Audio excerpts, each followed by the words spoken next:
Olá, bom dia. O programa O Imparcial Entrevista está começando.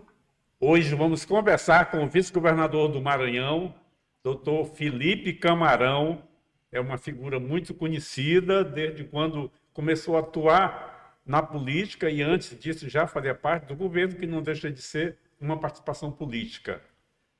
Bom dia, doutor Felipe Camarão. Muito obrigado por ter comparecido ao nosso programa e a gente vai discutir vários assuntos aqui.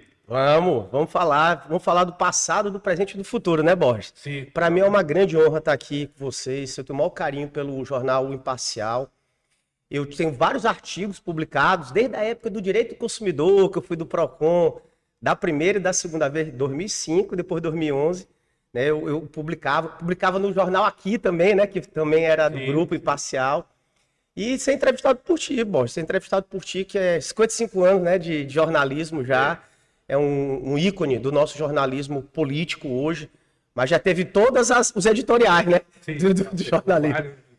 Então, para mim é uma honra estar aqui batendo esse papo. E para a gente começar, eu perguntaria, quem é Felipe Camarão? Pronto, Felipe Camarão é o pai de Alice e de Júlia, é o padrasto de Beatriz, marido da Tainá, filho de Fio e Rita, né? Irmão da Bruna e da Juliana. Eu venho de uma família de professores, ó. Minha avó, professora Jean Camarão, ela foi uma das primeiras professoras de inglês aqui do estado, fundou o curso de letras da Universidade Federal, teve o John Kennedy Center, né, que era um curso famoso de inglês na época.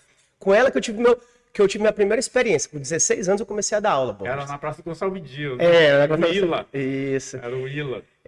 E eu, aos 16 anos, eu comecei a dar aula de inglês. Então o Felipe Camarão é também professor, né? Além de ser essa pessoa, um católico fervoroso, um pai dedicado, sou professor há 27 anos, eu tenho 43, comecei com 16, sou procurador federal de carreira, né, tenho 2 mestrados, estou terminando meu 2º doutorado, dou aula até hoje, viu, Borges?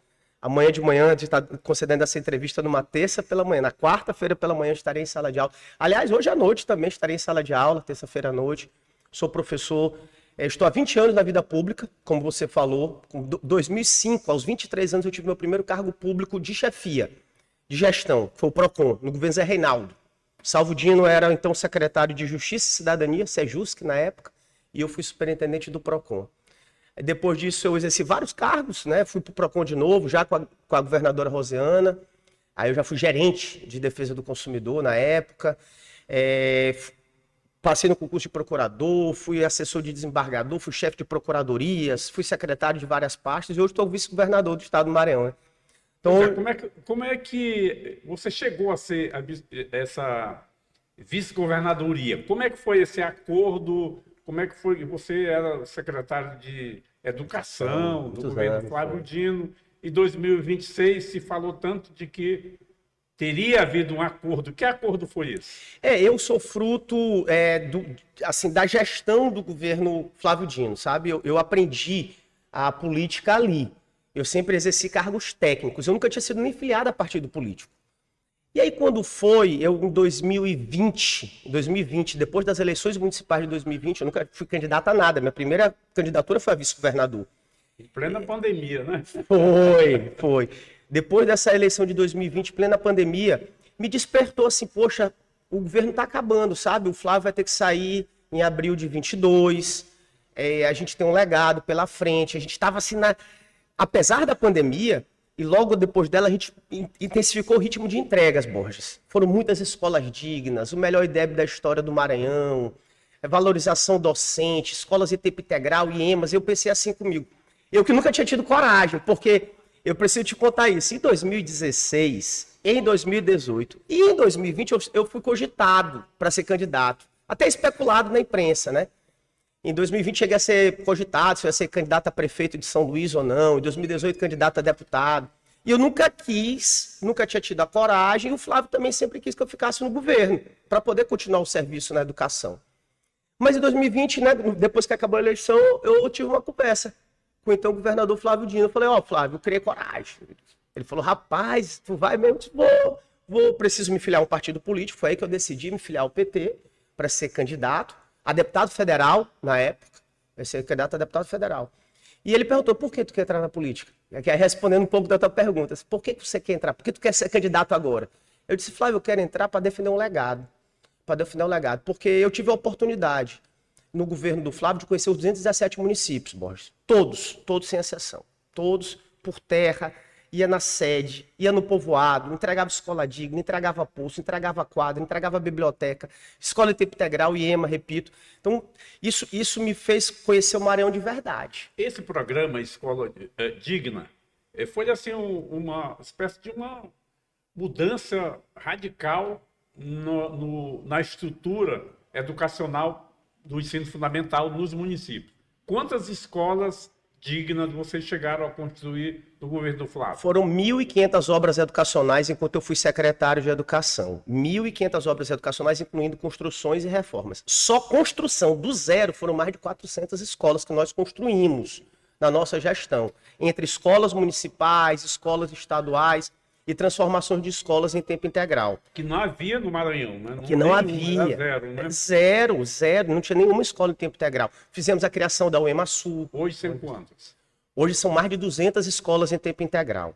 Agora te digo, eu tenho um objetivo de vida de fazer com que nós tenhamos todas as escolas da rede estadual em tempo integral. Aí você vai dizer, Felipe, mas isso é possível? Aqui no Maranhão, eu vou te responder, sim. Pernambuco fez, o Ceará está concluindo e Piauí, aqui do lado, o governo do PT, fez. Todas as escolas, todas as cidades do Piauí têm escola em tempo integral hoje. E tem um polo universitário. Isso mudou o quê? No cenário de indicadores? O IDEB hoje do Piauí, que estava atrás do nosso, o Piauí historicamente sempre foi na nossa frente. Nós ultrapassamos eles na época do Flávio. Agora, o Piauí voltou a nos ultrapassar, justamente pela educação em tempo integral.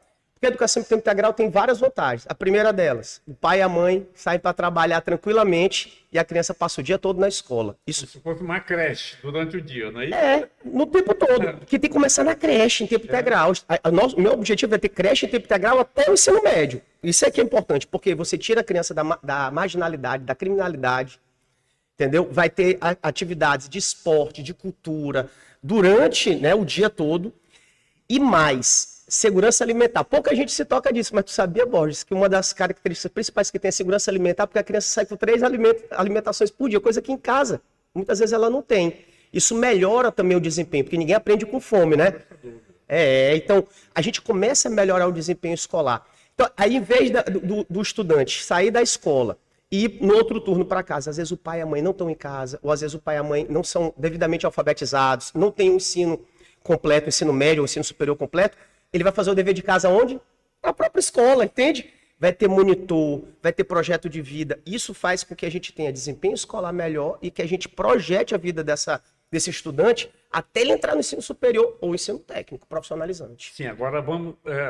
como é que surgiu a candidatura de Felipe Camarão como vice-governador em 2022? Pronto. A gente estava lá atrás falando... Isso, aí eu falando para ti, né, que disse, olha, quero entrar na política, quero ser candidato a deputado federal, né, pelo PT e tudo.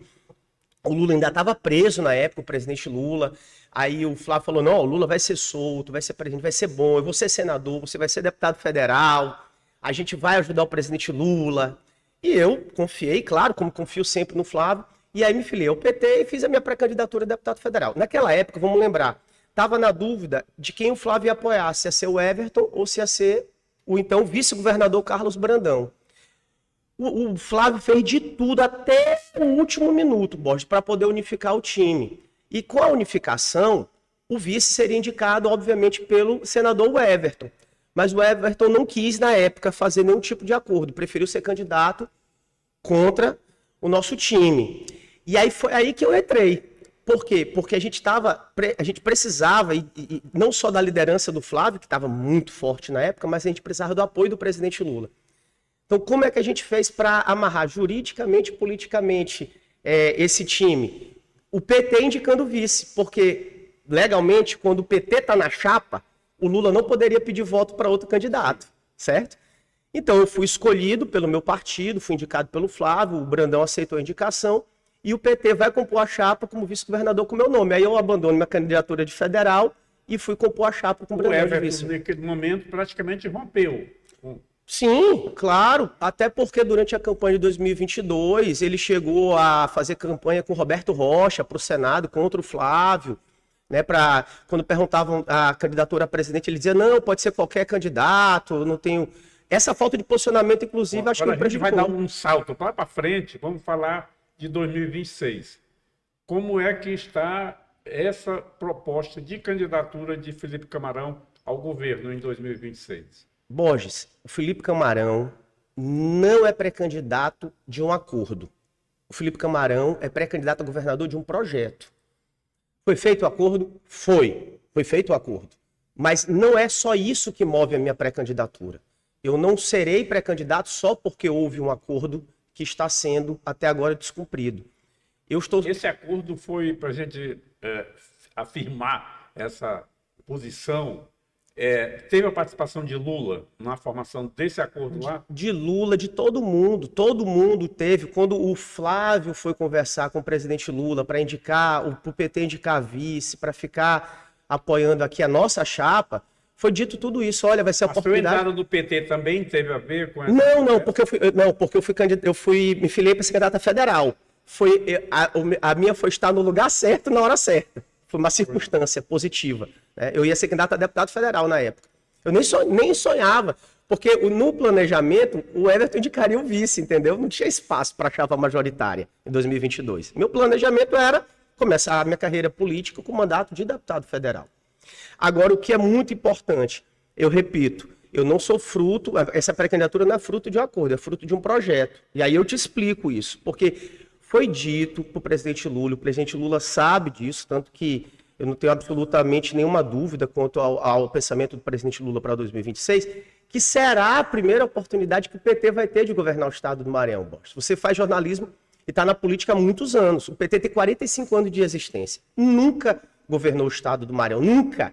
Eu escrevo política desde 1984. Pois é. Aliás, 82, na eleição de Luiz Rocha. Pronto. E o PT começou em 80. E aí o pessoal fica falando assim, porque o Maranhão da esquerda. Não, o primeiro governo que teve de esquerda foi o do Flávio. O do Jackson foi 2 anos e pouquinho. O primeiro foi o Flávio. Então, a esquerda, efetivamente, só teve oportunidade com o Jackson brevemente e depois com o Flávio.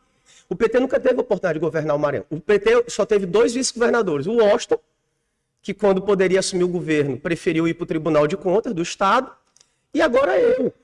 Por isso que eu repito que eu não sou fruto de um acordo apenas. Houve um acordo, mas não sou fruto do acordo, eu sou fruto de um projeto político. É desse legado que eu te disse, eu entrei na política para defender um legado. É o legado do Escola Digna, do Restaurante Popular, dos macro-regionais, da Policlínica, do Rua Digna, de tantas políticas que nós implementamos no governo Flávio Dino, e que hoje eu faço essa defesa daquelas pessoas que antes eram invisibilizadas e tiveram oportunidade com o Flávio. Mas o governador Carlos Brandão, esse rompimento saiu do lado dele ou do lado de vocês que são considerados dinistas? Pronto, 2 coisas sobre isso. Primeiro, dinistas, né? O dinismo, ele não é um nome, assim, não é a herança do Flávio Dino, uma ideologia, não. É um símbolo, né, que colocaram, que nos classificaram. Mas o dinismo, como eu te disse, é uma defesa de um legado. O Flávio hoje, vivo, bem de saúde, prestando um grande serviço para a República, mas ele está fora da política. O Flávio não é mais político, o Flávio é juiz, é ministro do Supremo Tribunal Federal. E quem tem essa responsabilidade de defender esse dinismo, que é um legado, que eu repito, que é da UEMASul, Escola de Tempo Integral, IEMA, Escola Digna, alfabetização das crianças, que é do restaurante popular, que é de uma saúde adequada, que é de uma segurança firme, é nossa, é de quem está na política. E se dizem que eu sou herdeiro do Flávio Dino, é bom. Quem herda, inclusive, dívida, não é verdade? Então eu tenho essa responsabilidade, sim, de defender um legado.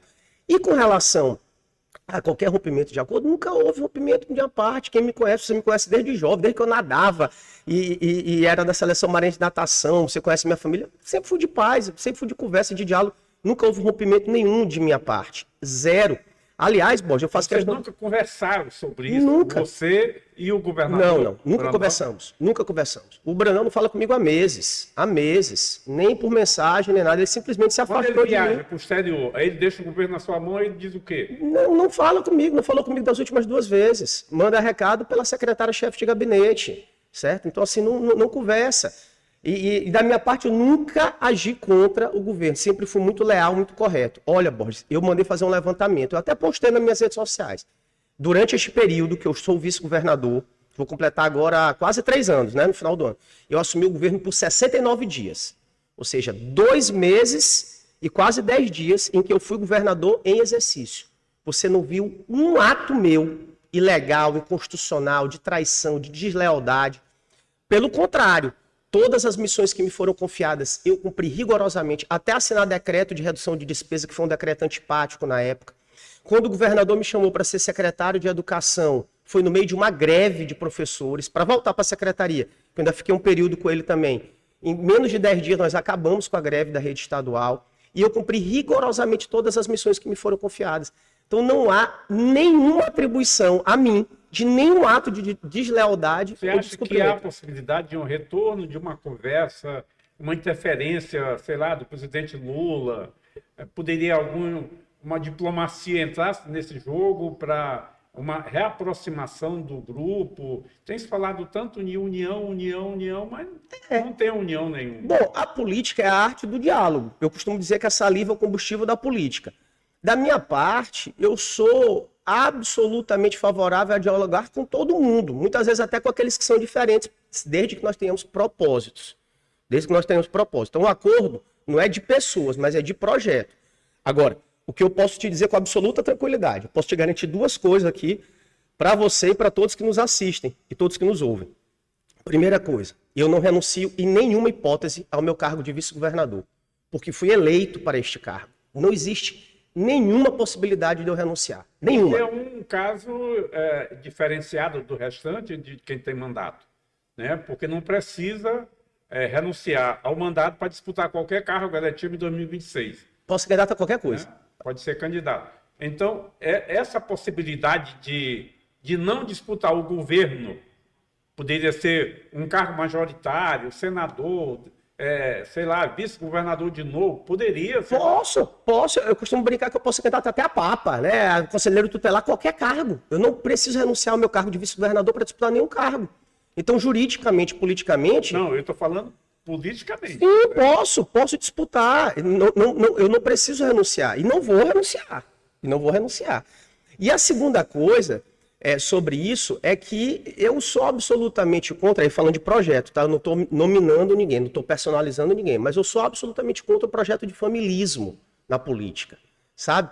Eu aprendi, inclusive tem um grande petista, Augusto Lobato, ex-presidente do partido, que ele tem umas tiradas fantásticas, né? Uma delas é dizendo assim: olha, voto é ato político, não é ato familiar. Então, Borges, eu amo a minha família. Eu amo toda a minha família. Mas não tem um camarão para ser candidato, não. Meu pai já foi lá em 89. Vereador. Lá em 89. Sim, vereador. Certo? Meu pai está com 70 anos, já se aposentou no serviço público, continua clinicando, graças a Deus. Minha mãe é médica, minha irmã é médica, a outra é professora. Não tem ninguém na minha família que será candidato. Porque eu estou para um projeto político e não para um projeto familiar.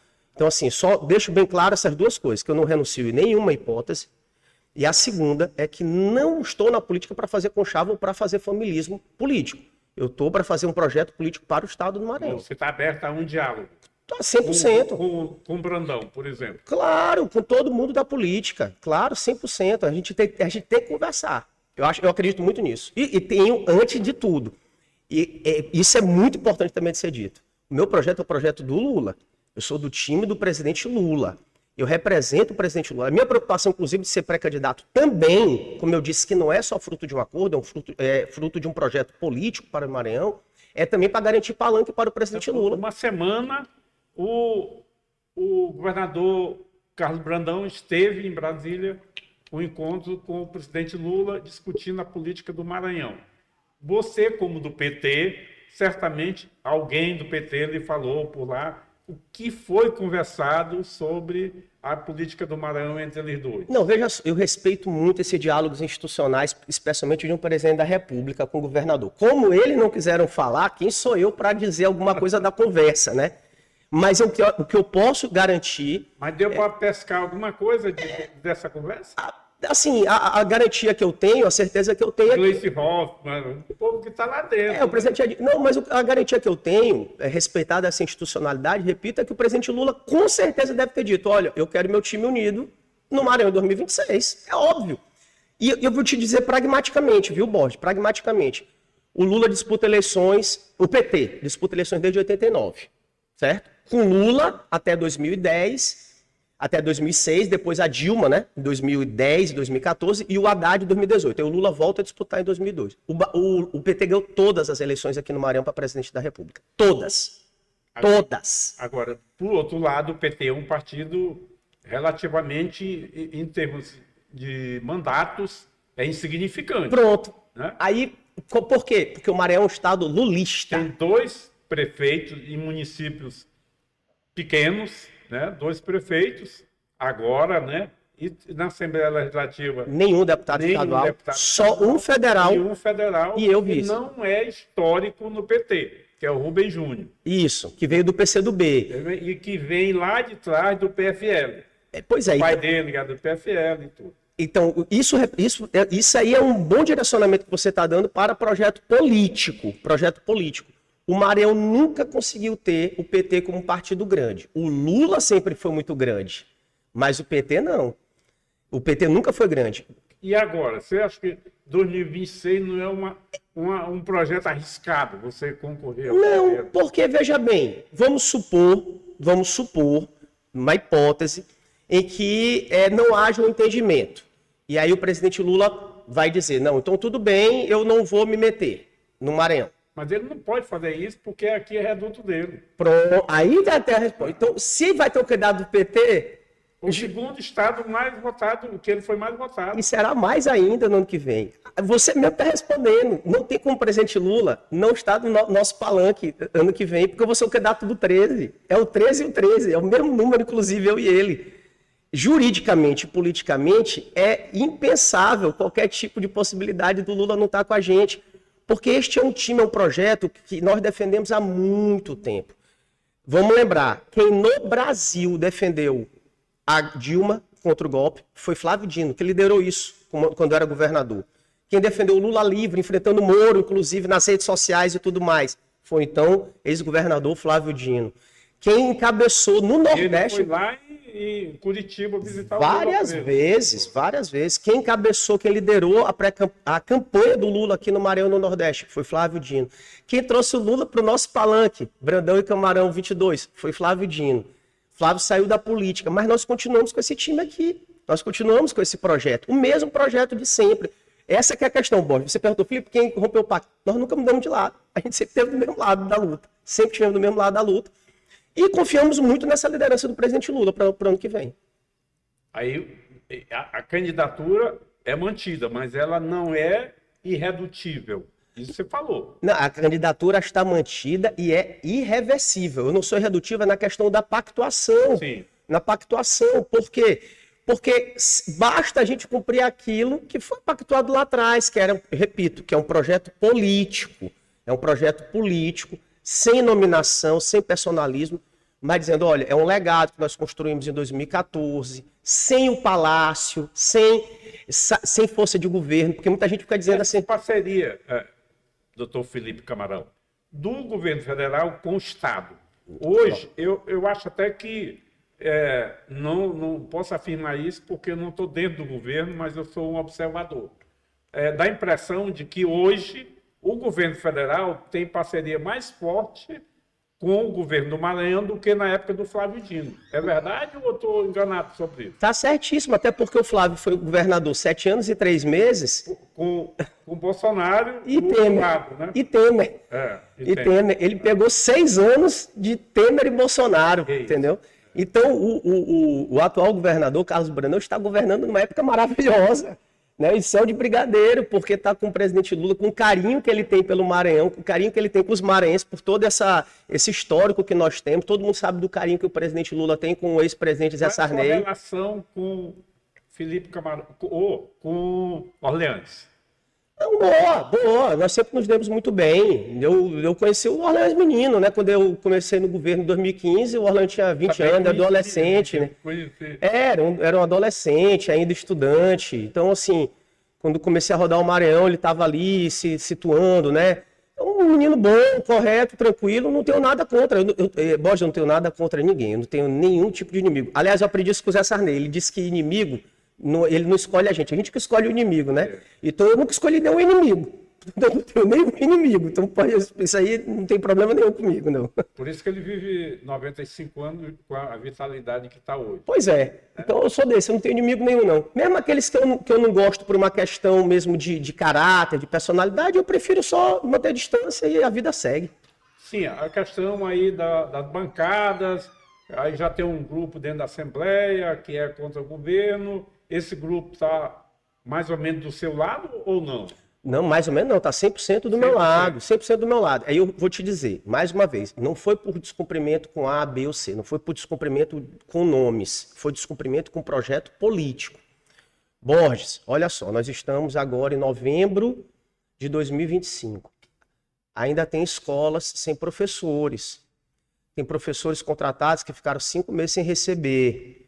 O programa nosso de alfabetização nunca voltou para frente. O programa Escola Digna não retomaram de construções de escolas municipais. Não implantaram nenhuma escola em tempo integral depois que eu deixei de ser secretário. Entre outros temas que eu poderia falar só na área da educação. Na área da saúde, a saúde está colapsada. Na área da segurança pública, nós estamos passando por momentos muito difíceis. Quando há essa desconexão, não só política, mas de políticas públicas, é a hora que o líder tem que agir. E eu estou te afirmando que o governador não conversa comigo há meses. Aliás, nem comigo, com nenhum outro aliado que o elegeu.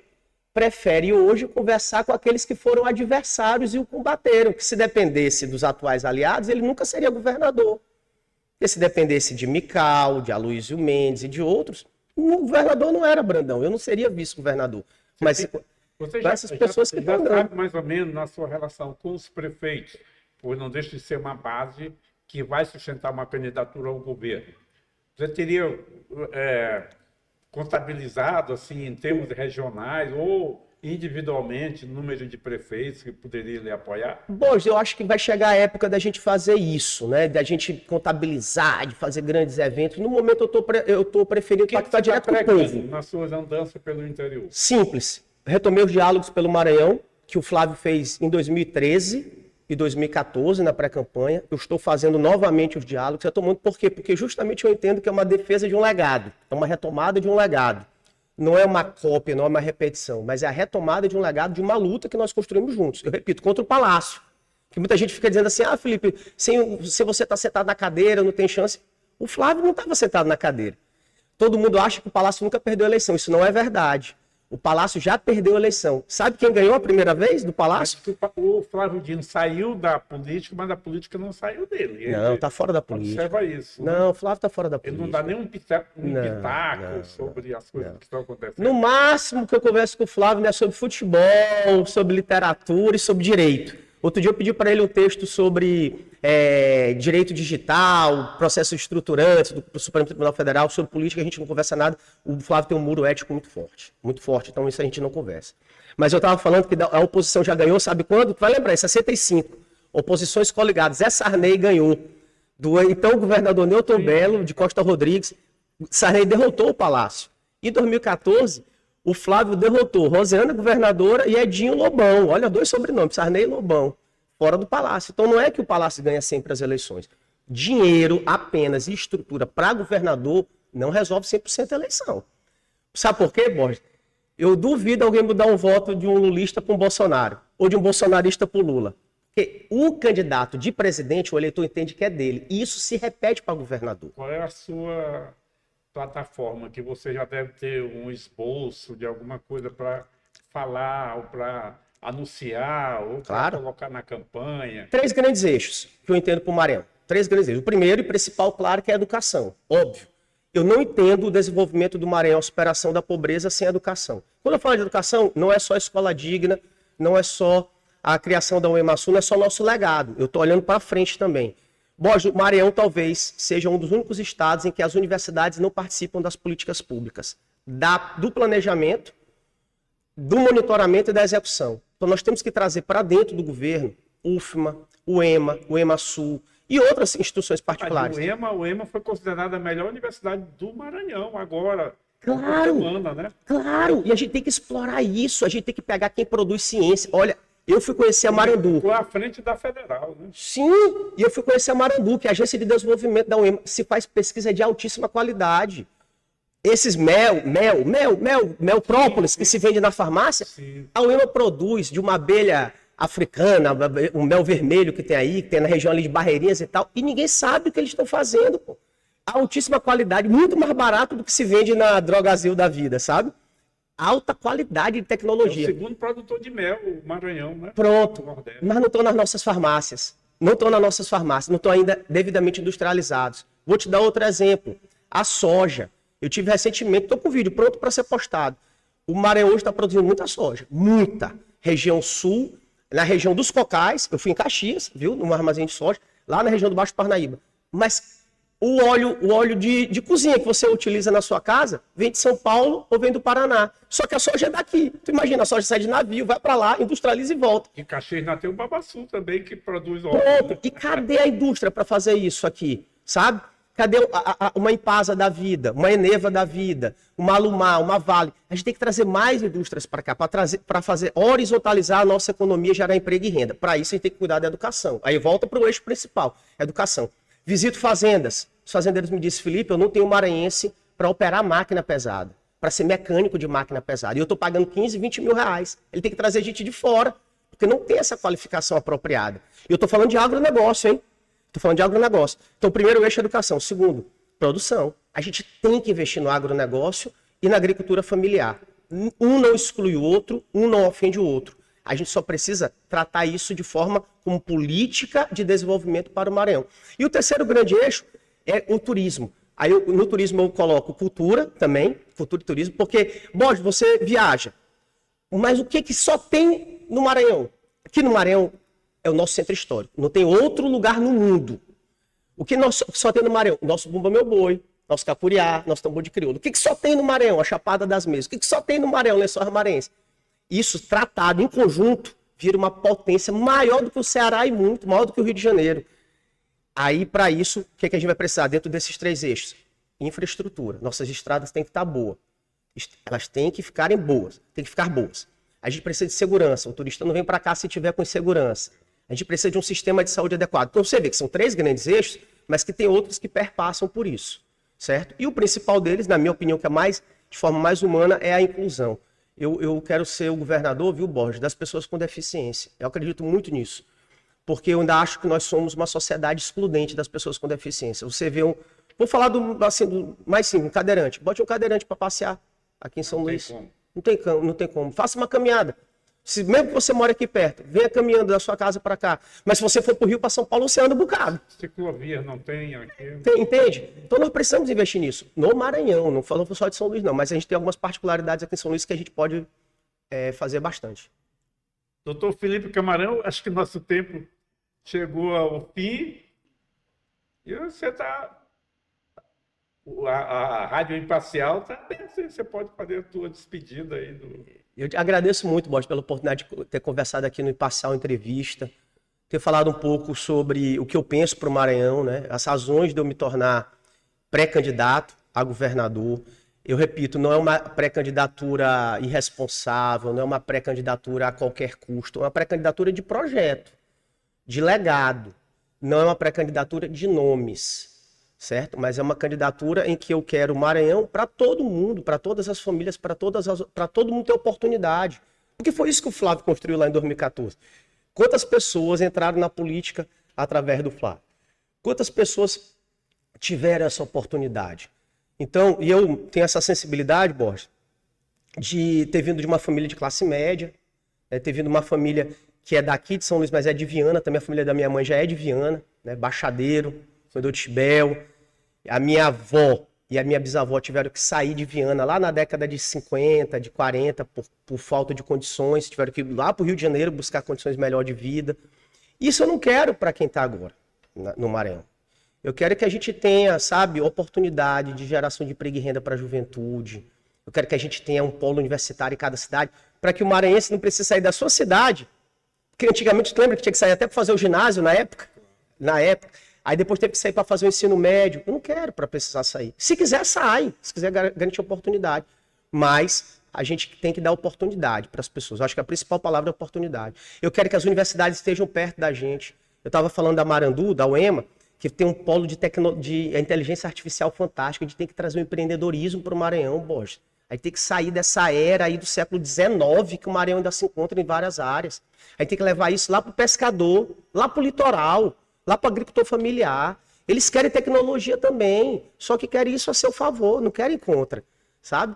Então tem que trazer a fábrica chinesa que eu quero trazer de máquinas para poder fazer a colheita, que um homem faz em 48 horas, ela faz em 1 hora de trabalho. Claro que o agricultor quer isso, porque vai ter mais trabalho. Então é isso que eu penso para o Maranhão. O Maranhão empreendedor, o Maranhão moderno, que tem oportunidade para a iniciativa privada, que tem a segurança, viu, Bosch? Que tem a segurança, tem a presença, a liderança de um governador. É o que eu penso para o Maranhão com muita tranquilidade. Eu quero agradecer muito mais uma vez e dizer que eu estou sempre à disposição. Obrigado a você por ter vindo, aberto o espaço lá na sua agenda, que é muito intensa, né? Para a gente conversar aqui. Os nossos ouvintes estão aí, os telespectadores, que está também, tem imagem, né? É isso aí. Coloca tudo isso aí. O Imparcial está aqui, sempre à disposição. A nossa história viva da imprensa do Maranhão é um veículo de comunicação que vai fazer 100 anos no próximo, 2026, no ano da eleição e da Copa do Mundo. Nós estaremos fazendo 100 anos. E eu agradeço demais a sua presença. Muito obrigado e até a próxima.